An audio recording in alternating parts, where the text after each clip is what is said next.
Okay, baik. Bismillahirrahmanirrahim. Assalamualaikum warahmatullahi wabarakatuh. Okay, disebabkan ada masalah internet saya pun tak tahu nak bantu macam mana. Sekejap saya tanya sekejap.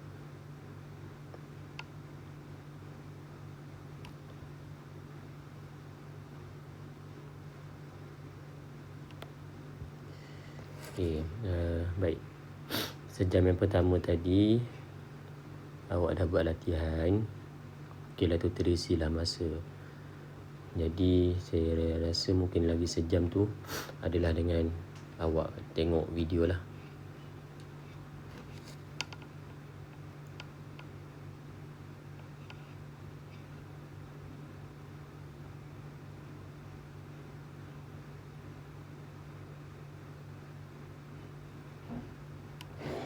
Okay,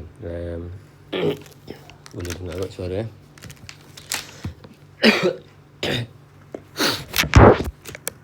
Okay, kita buat sedikit semakan segera lah. Ini apa yang awak dah buat tadi. So kita akan tengok satu persatu lah ya. Okay, dengan sejam yang saya bagi tadi awak sempat buat, boleh kata hampir habis lah. Bagus lah. Okay, kita teruskan dengan mula-mula. Nombor 1, jawapan dia B. Okey, betul. Kenapa jawapan dia B?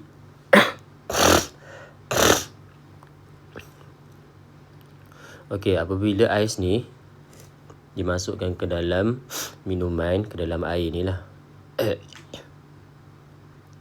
Tadi ais tu dia akan mula melebur lah. Maksudnya dia bertukar daripada pepejal tu menjadi kepada cecair lah. Tapi dia masih lagi mengekalkan suhu pada 0 darjah Celsius tu. Itulah yang berlaku untuk haba pendam ni lah. Kenapa bukan jawapan A? Sebab ini adalah penguapan. Salah lah. D pun penguapan pun salah juga. Muatan haba ni melakukan diserap oleh ais ni bukan istilah yang betul lah. Okey, tak susah sangat A ni, senang je kan. Okey, B ni ada jalan kira. Okey, bagus. Okey, jalan kira awak ni salah ni, sebab tu dapat 88 ni. Baik.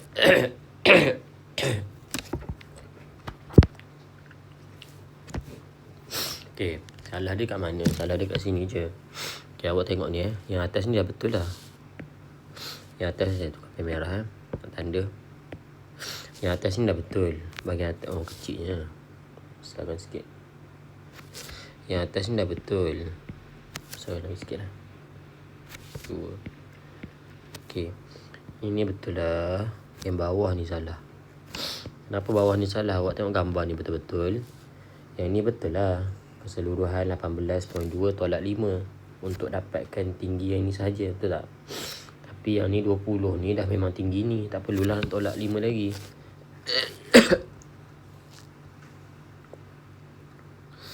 Lepas tu satu lagi, kenapa awak tolak 2.5? Kenapa tolak 2.5? Sepatutnya awak tolak 5 kan? Okay, kita kira balik. 18.2 tolak 5. Kenapa 18? Sepatutnya 18.2. 18.2 tolak 5 bahagi 20. Baru kita darabkan dengan 100. Jadi dia akan dapat berapa? Sekejap, saya tekan kalkulator. Kalau awak ada, minta awak je tekan kalkulator ni. Tapi sebab awak tak ada kan, awak cuma tengok kemudian je nanti. So saya tekan kalkulator lah. So dapatlah 66. So jawapan dia B. Okey, boleh senang je ni kan. Allah Rabbi.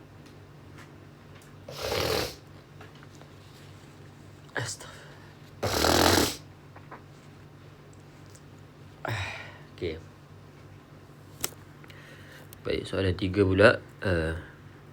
Okey, mana jawapan awak? Pemindahan haba salah. Tengok ni, dia guna infrared.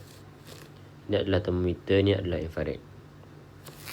Tak boleh jadi pemindahan haba kat situ. Okay, kita tengok satu-satu Tengok option satu-satu. Muatan haba tentu ni apa? Muatan haba tentu ni senang je lah. Saya rasa ni awak pun dah familiar. Iaitu dia adalah berapa banyak kuantiti haba yang diperlukan untuk menaikkan suhu sebanyak 1 darjah Celsius bagi 1 kilogram jisim. Apa-apa jisim lah, barang lah. Okay, untuk keseimbangan terma pula, dia adalah keadaan di mana kadar pemindahan haba bersih tu adalah zero. Sebab tu nama dia seimbang. Kadar pemindahan haba yang bersih, net punya energi lah, adalah zero. Bukan energi, silap, haba.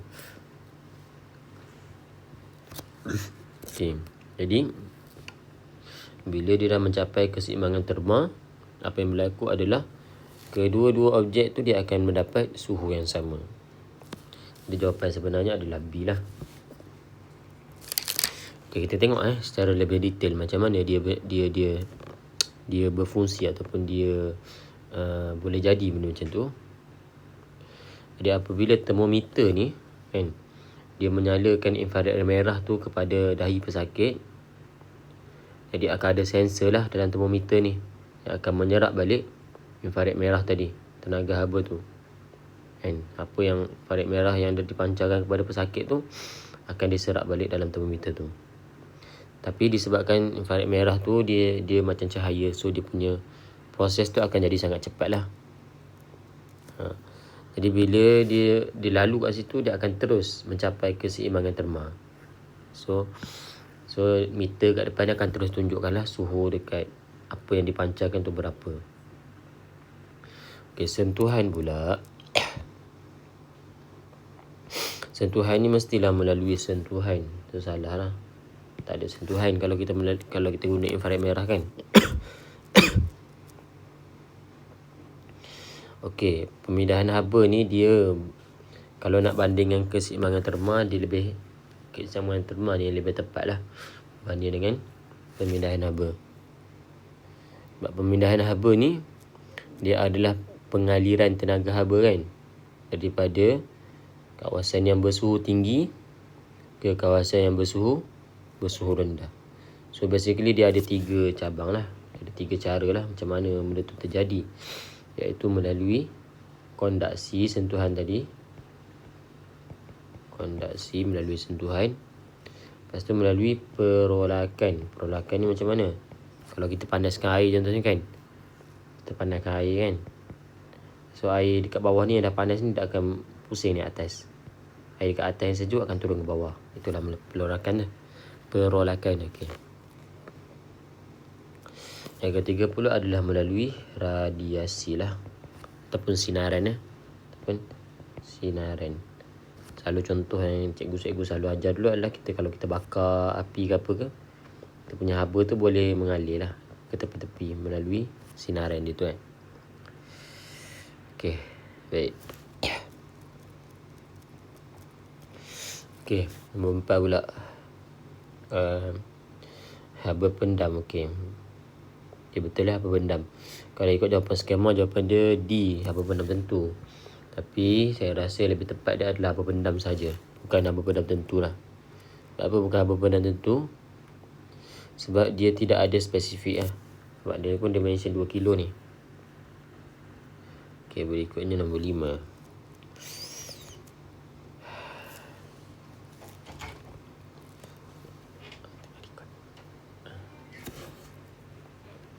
Ada iklan sikit Okay, nombor 5 ni senang je tak? Yang okay, tak apa, kita tengok dulu. Ini dia adalah untuk mengkaji hukum gas Ini adalah untuk mengkaji hukum gas melalui hukum Charles. Okay, kita tengok dia meletakkan termometer. Lepas tu dia ada beaker yang berisi air. Lepas tu dia dipanaskan oleh bangsa benar. Dia ada pembaris untuk mengukur ketinggian lah. Lepas tu dia ada juga asid sulfurik yang pekat. Dan yang paling penting sekali adalah udara yang terperap ni lah.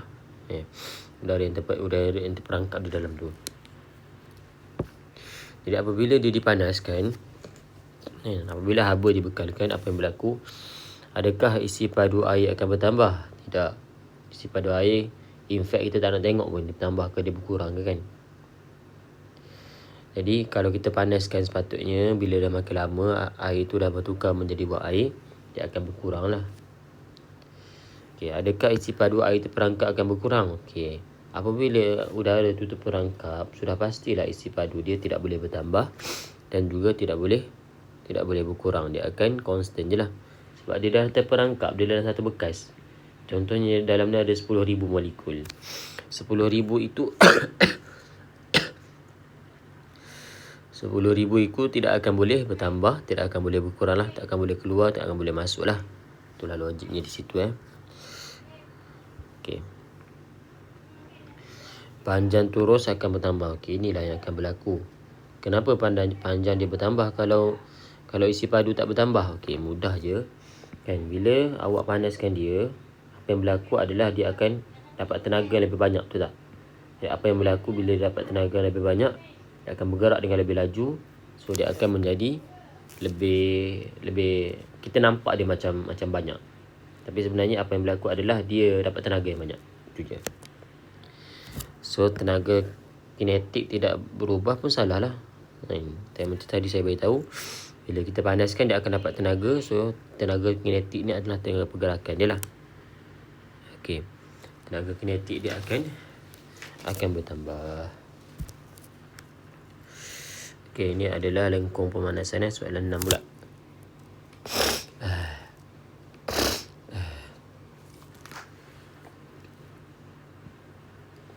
Okey, betul lah C. Okey, bagus. Okey, kita tengok dulu satu persatu. Okey, pada fasa P, iaitu di mana fasa kita boleh tengok suhu dia meningkat daripada negatif menuju kepada kosong. Jadi apa yang kita dapat lihat di sini adalah dia punya tenaga kinetik juga akan meningkat lah kerana suhu meningkat. Okey, apa yang berlaku dalam P dia macam ni. Kalau contohnya di dalam pepejal, so dia punya ni rapat-rapat, betul tak? Saya lukis sikit je lah. Okay, banyak-banyak nanti makan masa pula. Okey, bila dia dipanaskan dengan haba, kan, dengan api, so dia punya setiap daripada partikel ni dia akan mula dapat tenaga kinetik dan dia akan vibrate sesama dia.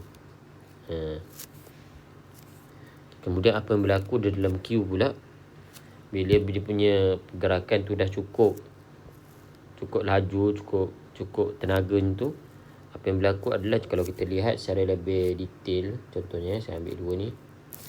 Di antara setiap molekul tu dia akan ada apa? Dia akan ada bonding antara dia. Sekejap saya besarkan sikit lah. Dia akan ada bonding sama-sama dia. Jadi apa yang berlaku di dalam Q dia, tenaga tu akan digunakan untuk memutuskan bonding ini, bukan lagi untuk membekalkan tenaga kepada setiap molekul. Itulah yang berlaku di dalam Q lah. Jadi disebabkan itu kita boleh nampak dia punya suhu tidak meningkat, kan? Tapi tenaga ataupun haba itu digunakan untuk memutuskan bonding dan menukarkan fasa dia lah. Daripada fasa, contohnya fasa P ni, daripada fasa gas, solid menjadi cecair. Itu perubahan fasa lah, kan? Okey, berikutnya adalah dalam fasa R pula. Dalam fasa R ni sama macam fasa P lah, dia akan repeat balik. Cuma dia berubah, cuma perbezaan dia adalah daripada sudut ini pepejal, ini cecair tu je. S pun sama macam Q lah. Okay. Jadi di fasa P dan juga fasa R sudah pastilah adanya berlakunya tenaga kinetik diserap lah, kan? Jadi bila dia kata tidak berubah, tenaga kinetik molekul tu tidak berubah, salah dekat satu ni. Okay, Q menjadi cecair, betul. R pula pepejal berubah, salah. Pepejal tidak boleh. R ni bukan dari pepejal lagi, R ni dah cecair dah, kan? Lepas tu jadi steam, salah. Pepejal jadi steam ni pemejal luapan, ni masalah lah, tak ada kaitan apa-apa. Okay, untuk S pula berpendam. Okay, betul. Jadi dalam fasa Q dengan fasa S tadi saya lupa nak mention, bila tenaga tu digunakan untuk memutuskan ikatan, jadi dalam fasa tu adalah haba pendam penguapan tu akan haba pendam lah basically. Tak kisahlah haba pendam penguapan ke kan, ataupun haba pendam pelakuran ke kan. Ini akan diserap lah oleh molekul ataupun bahan tersebut.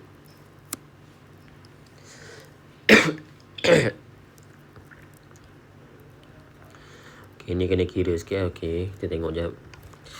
Awak kira macam mana? Q, MCQ. Okay, 0.25.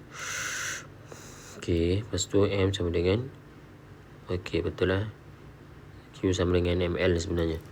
So awak ambil M sama dengan Q. Okay, bagus. 0. Okay, betul lah. Q yang atas tu, L dia 3. Okay, ni L ni awak kena mention dulu sepatutnya soalan. Patutnya L ni kena mention dulu. L tu apa? L tu adalah ni lah. Okay, Q tadi ni.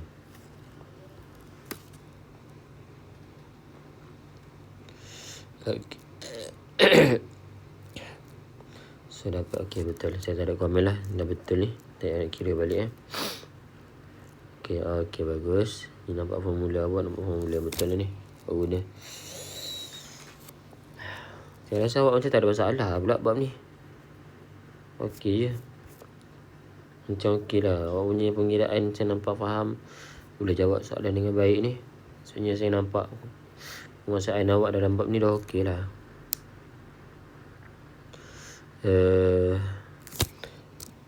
Saya tanya kejap dalam grup awak tak payahlah nak bagi ikut bab.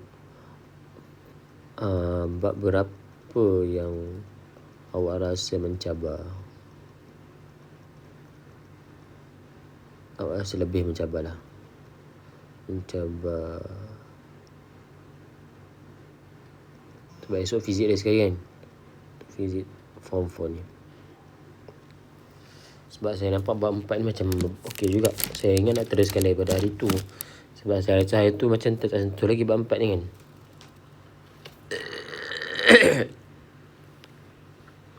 Okay, nampak tak ada masalah ni, betul lah pengiraan awak. Saya kalau pengiraan dah betul tak payah nak explain lah. Okay, berikutnya nombor 9. Okay, kita dapat lihat dia punya suhu ni bergerak secara directly proportional lah dengan isi padu dia. Maksudnya apabila semakin tinggi suhu, so isi padu pun semakin banyak lah kan. Kita tak, sebenarnya dia punya bilangan partikel tu tidaklah bertambah, tapi volume dia akan bertambah disebabkan oleh tenaga kinetik yang semakin bertambah lah. Okay, okay, nombor ni betul lah. Bergerak langsung dengan, bukan tak semestinya unit Celsius tapi dia bergerak secara langsung dengan suhu mutlak lah. C jawapan lebih tepat lah. Tekanan gas berubah secara linear dengan suhu. Tekanan gas kita tak ada apa-apa kat dalam soalan tak guna tekanan gas. Nilai isi padu gas adalah sifar pada 0. Isi padu gas tak semestinya.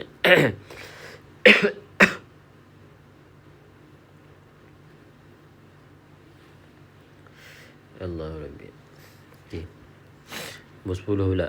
Okay, dua bekas serupa diisikan 2 jenis cair pada suhu bilik dan dipanaskan ke keadaan sama. Ada cecair P, ada cecair Q. Okay, selepas 10 minit cecair P suhunya 50, cecair Q suhu je 100. Okay. Jadi apa yang dapat diperhatikan? Jisim cecair P, okay, jisim tak ada kaitan apa-apa. Jisim tak ada kaitan apa-apa. Ketumpatan pun tak ada kaitan apa-apa. Okey, yang kita nak tengok adalah muatan haba tentunya. Okey, kalau suhu dia menaik lebih tinggi, maksudnya apa? Maksudnya muatan haba tentu dia rendah lah. Ini muatan haba tentu dia tinggi. Sebab bila muatan haba tentu rendah, maksudnya dia boleh menyerap kadar tenaga yang digunakan untuk naikkan suhu dia adalah rendah lah. So suhu dia boleh naik dengan lebih tinggi kan. P lebih rendah. Salah, P lebih tinggi lah. Jawapan dia C. Okay, awak kena faham macam ni. Bila muatan haba tentu ni, apa muatan haba tentu tadi macam saya beritahu, dia adalah tenaga yang diperlukan untuk meningkatkan 1 darjah Celsius kan, bagi satu bahan tu sebanyak 1 kilogram. Jadi kalau tenaga digunakan, jadi kalau dia punya tenaga yang diperlukan adalah tinggi, kalau dia punya C tu adalah tinggi kan, dia punya muatan haba tentu dia tinggi, jadi maksudnya tenaga yang diperlukan untuk menaikkan 1 darjah Celsius je adalah tinggi. Jadi sebab itulah dia punya tenaga, dia punya suhu akhir dia akan jadi lambat nak naik, sebab dia perlukan lebih lama ataupun lebih banyak tenaga kan. Tapi kalau dia punya muatan haba tentu dia rendah, jadi dia memerlukan tenaga yang tidak banyak sangat lah untuk naikkan suhu dia. Jadi dengan tenaga yang sedikit saja dia boleh menaikkan suhu dia dengan lebih cepat lah. Okay.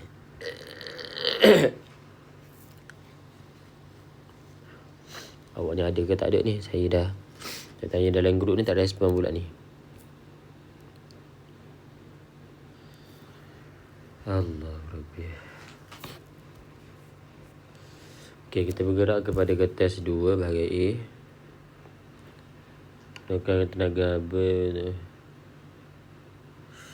1 kilogram cecair kepada wap pada suhu tetap tanpa perubahan suhu. Okey. Dia tidak disuruh haba pendam je, bukan haba pendam tentu lah. So tak melibatkan 1 kilogram lah. Basic sepatutnya tak melibatkan 1 kilogram. Okey, aku kena mention satu lagi yang penting, iaitu apa? Jumlah tenaga yang diperlukan lah. Jumlah tenaga. Sebab tak ada mention yang tenaga ni. Saya bagi separuh lah untuk ni. Sebab awak ada definisi tu awak faham. Cuma awak tu tinggal keyword penting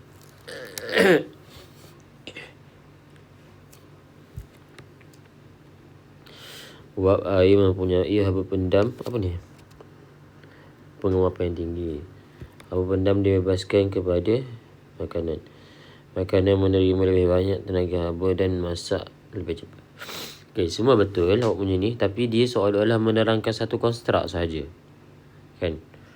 Dia suruh terangkan bagaimana kaedah mengukus makanan dapat memasak makanan dengan lebih cepat kan.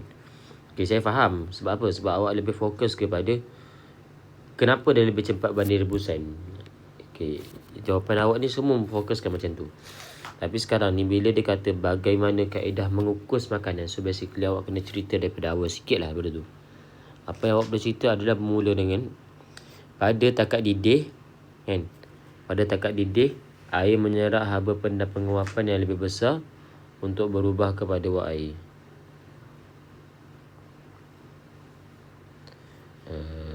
Saya tulislah jawapannya macam mana.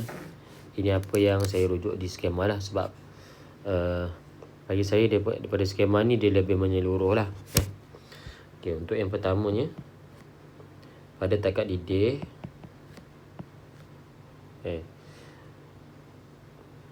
jadi air menyerap haba pendam penguapan yang lebih besar. Okay, kedua pula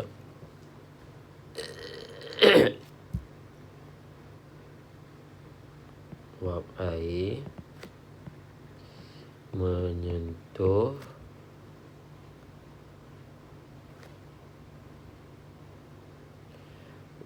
apa-apalah, sama ada dia menyentuh penutup periuk ke ataupun penutup periuk ke, atau dan lah, kita kata dua-dua lah, dan makanan ke. So ia akan menyebabkan mengalami kondensasi. So apa yang berlaku adalah lepas dia mengalami kondensasi tu, dia membebaskan apa lah, membebaskan haba pendam yang tinggi Okay, macam ni, macam awak mention lah.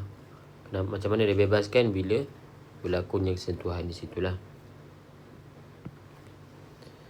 Dan yang terakhir ni macam mention ni. Sebab apa? Sebab dia mempunyai tenaga haba buat pendam yang tinggi. Awak kena mention yang lebih tinggi daripada rebusan. Sebab apa? Sebab rebusan ni, kalau rebusan dia air je, dia tak berubah menjadi wak air. Jadi tenaga itu tidak sebanyak apabila berubahnya fasa.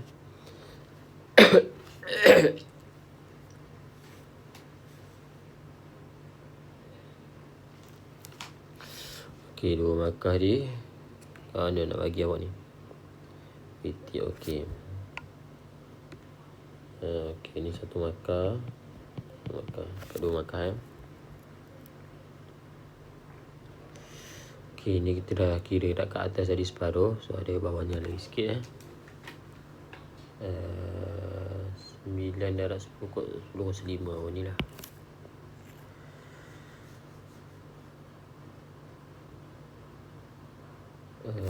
Q1 dia. Okey. So Q2 tolak. Okey, dapat berapa? Lepas tu cari M dia pula.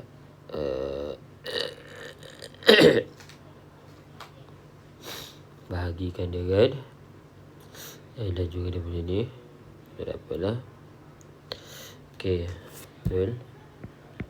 Dapat 2 Okey, bagus. Mesti kena ada anggapan tu lah.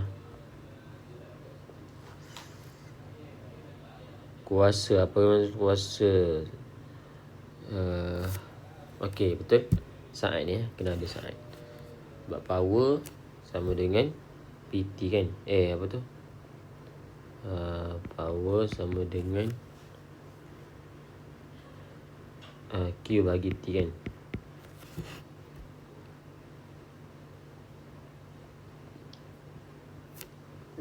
Okey. Ni senang je dah. Saya rasa kira-kira awak dah mahir So, 2 markah. Okey, bagus. Bilangan rumah banyak. Okey, betul. Bagus, boleh. Banyak wak terkeluar. Okey, ni kurang tepat kita bukan nak wak banyak keluar. Tapi yang kita nak adalah kita nak dia punya ni kecil. Supaya apa? Supaya dia punya pressure tu, ataupun pressure apa Melayu? Tekanan gas yang keluar tu, dia akan lebih laju kan? Gas tu boleh keluar dengan lebih laju. Sebab apa? Sebab macam contohnya kalau awak ada pilih air kan kat rumah kan. Ada pilih air dah ni. Kalau awak biar dia terbesar, dia terbuka macam ni, mungkin air akan mengalir macam ni. Tapi kalau pilih air tu awak tutup sebahagian dengan jari awak, so dia akan memancut keluar. Macam tu lah yang kita nak. Lubang yang kecil tapi banyak. Supaya steam tu dapat pergi dengan lebih laju lah. Okey. Bahagian B pula laju juga buat selesai dah ni.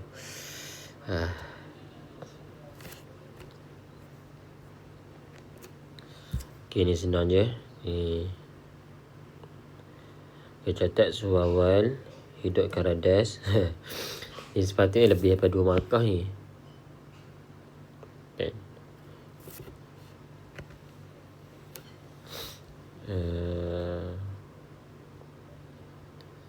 Sepatutnya dia lebih daripada 2 markah lah. Sebab dia ada banyak kat dia punya step-step dia kan.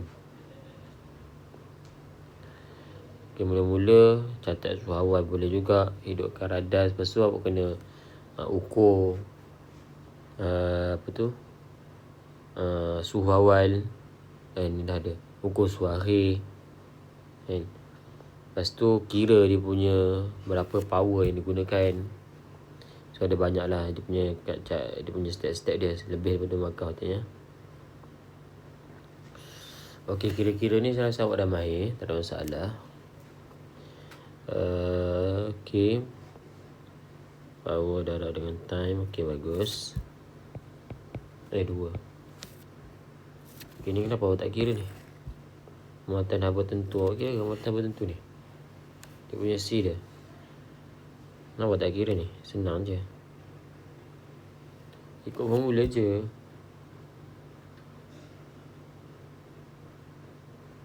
Kan? Joule sama dengan MCQ, ingat tak? MCQ, mesti theta. So, C sama dengan Joule bahagi M darab theta. Joule ni kita dah dapat pada atas ni. Macam tu je.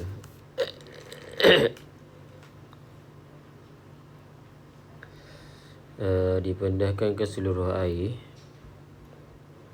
Kan? Tak berapa tepat ni. Ini bukan anggapan yang paling penting. Anggapan yang wajib dia adalah apa? Tiada haba bebas. Tiada haba yang loss. Loss ni bukan bebas apa? Yang rugilah. No energy loss.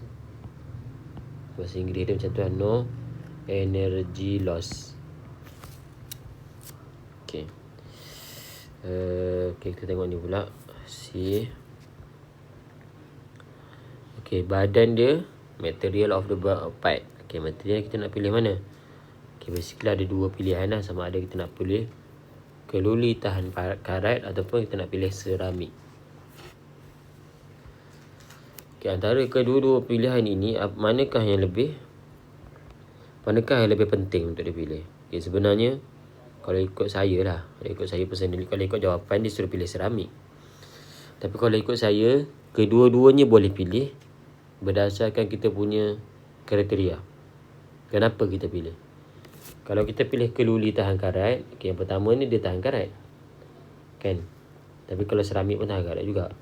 Yang keduanya dia keluli. Sebab keluli ni dia punya muatan haba dia lebih tinggi daripada seramik. So dia akan memerlukan lebih banyak tenaga, betul? Panas lebih lambat. Tapi dia boleh mengekalkan haba tu lebih cepat, lebih lama, kan? Jadi kalau kita nak masak dalam tempoh masa yang lama, kita ambil keluli. Tapi kalau kita nak masak segera, kita ambil seramik. Macam tu. Okay. Jadi untuk material ataupun material apa? Bahan untuk pemilihan bahan pada bahagian body dia, pada bahagian badan dia, boleh pilih mana-mana bagi saya lah personally.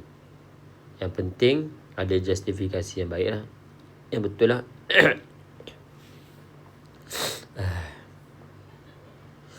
Okey, untuk muatan haba tentu bagi pemegang pula. Okey, ini paling penting sekali. Mesti muatan haba tentu yang tinggi. Mesti tinggi. Rendah tak boleh. Macam saya mention tadi, kalau muatan haba tentu tu tinggi, jadi apa maksudnya? Maksudnya dia memerlukan suhu yang tinggi untuk meningkatkan 1 darjah Celsius bagi 1 kilogram bahan tu. Jadi apa yang maksudnya berlaku dalam dunia sebenar? Jadi contohnya, kalau kita dekat bahagian handle ni, kalau dia punya muatan haba dia rendah, jadi handle tu akan jadi cepat panas lah. Jadi kalau handle cepat panas, kalau kita tengah masak dia dah panas, susah kita nak pegang, betul tak? Jadi kita perlukan handle yang ada muatan haba tentu yang tinggi, supaya dia memerlukan suhu yang tinggi untuk panas. Jadi bila dia perlu suhu yang tinggi, kalau kita dah tengah masak, dah tengah panas, kita boleh pegang lagi tanpa rasa panas. Itu maksudnya. Okey, untuk bahagian dalam periuk pula, okey, mesti semula jadilah. Okey, betul, mesti semula jadi. Mesti semula jadilah, supaya makanan itu tidak tercemar lah, lebih selamat. Okey, bagus. Okey, untuk penutup pula, okey, ini sekali lagi bagi saya tak ada masalah mana-mana, asalkan ada justifikasi yang baik . Sama ada awak nak tak ada lubang pun boleh, ada lubang pun boleh, dua-dua boleh. Okey, kalau tak ada lubang ni, yang tulis apa, sebab apa? Kurangkan apa ni? Tendangan, apa ni? Rendapan, tak tahu apa dia tulis. Panas lebih lama. Okey, betul. Kalau tak ada lubang, panas tu akan jadi lebih lama, pressure akan jadi lebih tinggi, selalunya lah. pressure akan jadi lebih tinggi. So makanan akan masak lebih cepat kalau tak ada lubang. Tapi kalau tak ada lubang, kalau ada lubang pula, kelebihan dia adalah pressure dia akan boleh dikurangkan lah, kan. Kalau pressure tinggi ni bahaya. Kalau kita masak pressure tinggi, dia boleh meletup ke, boleh apa ke, bahaya untuk safety reason lah. Okay, so bergantung pada justifikasi awak lah, awak pilih mana. Okay, bahagian C pun dah buat dah bagus. Cuma sikit lagi bahagian sini nak siap. Okay. Saya minum air sekejap. Saya ni sesemua tak boleh bernafas guna hidung. Saya nafas guna mulut, sebab tu suara sengau . Bismillah.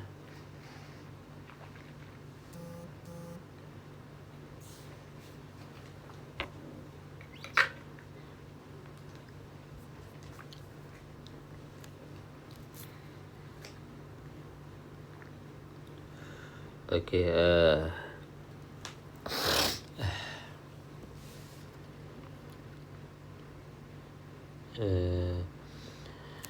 namakan proses perubahan fasa. So senang je lah.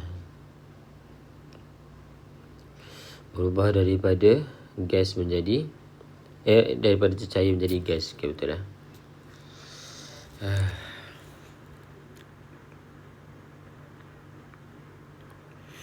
Okay, berdasarkan rajah tu, bandingkan bentuk graf, masa dia ambil untuk cair mula berubah kepada wap, dan juga jumlah tenaga haba dia perlukan, dan jisim cecair P dan cecair Q yang telah berubah selepas pemanasan. Okay, bab cahaya dengan optik. Okay, nanti esok kita akan buat cahaya dengan optik lah.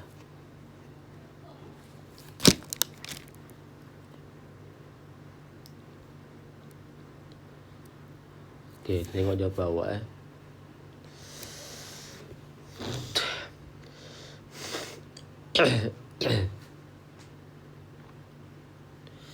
Graf lebih curam, graf kurang curam. P, Q.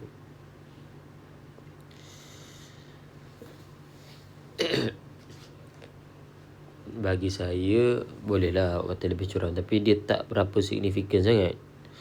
Bagi saya, dia punya graf tu macam lebih kurang je. P masa lebih singkat, Q masa lebih lama. Macam terbalik je. Nampak Q lagi singkat ni. Sebab Q turun dulu kan, masa lagi singkat. Salah ni, terbalik ni. Dan patutnya Q lebih singkat, bukan P lebih singkat.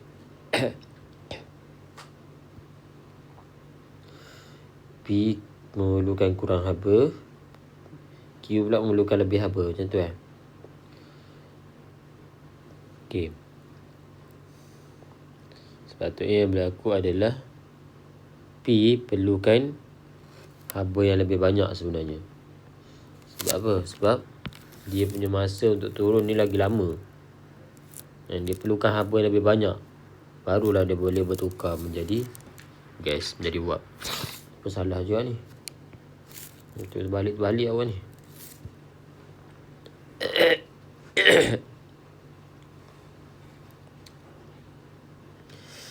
Okay, P jisim yang hilang banyak. Q pula jisim yang hilang kurang. Q lah jisim yang terbalik juga ni. Nampak ni, dia kan tukar lagi awal. Bila dia tukar lagi awal, lagi banyak lah jisim dia hilang untuk Q. Ayo, abang terbalik-terbalik ni.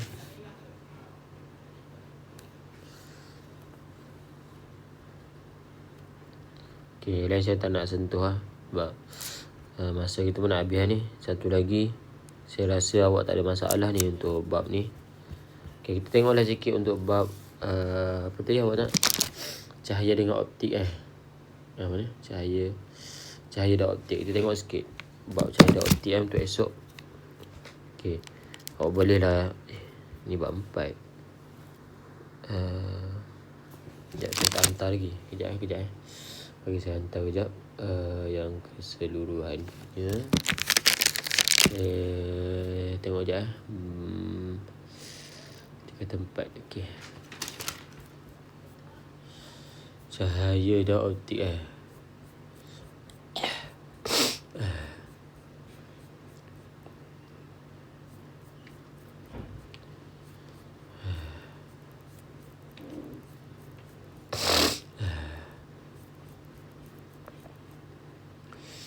Okey, bab 6. Cahaya dan optik bab 6 kan. Okey. Bab 6 Bab 6.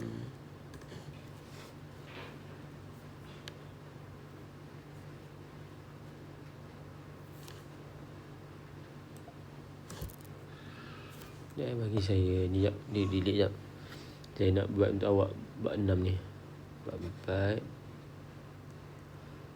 Bab 5 gelombang.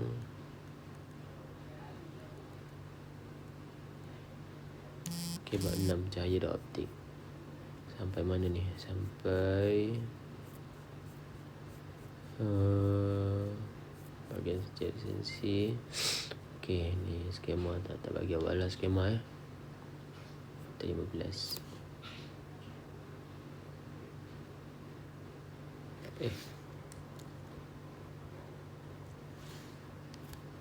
Dah habis. Okey, dah 14. Okey.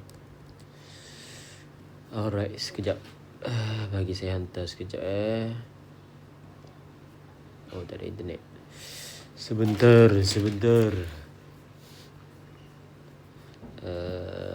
Bab 6. Bagi saya tengok lagi sekali. Betul tak? Sampai 114. Okey. Bagi saya hantar jap. Bab 6.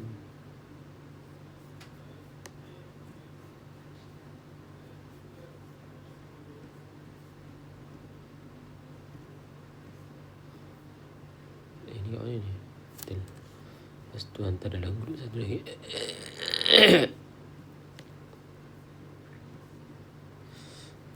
Okey, saya dah hantar dalam grup. Dan juga dah hantar kat Telegram Telegram untuk saya lah. Dalam grup untuk awak Okey, ni lah bab 6 basically. Okey, ni kita akan buat esok lah. Okey, kalau awak sempat untuk buat dulu malam ni, awak boleh buat dulu. Okey, kalau awak tak sempat, boleh cuba esok lah macam mana. Jadi saya tamatkan awal sikit sebab saya nak hantar, saya nak upload dekat YouTube untuk bagi kepada awak. So okey, tu je lah kelas kita untuk hari ni. Harapnya esok masalah internet tak berlaku lah, supaya kita boleh adakan kelas dengan lebih baik lah. Okey, bye bye. Assalamualaikum.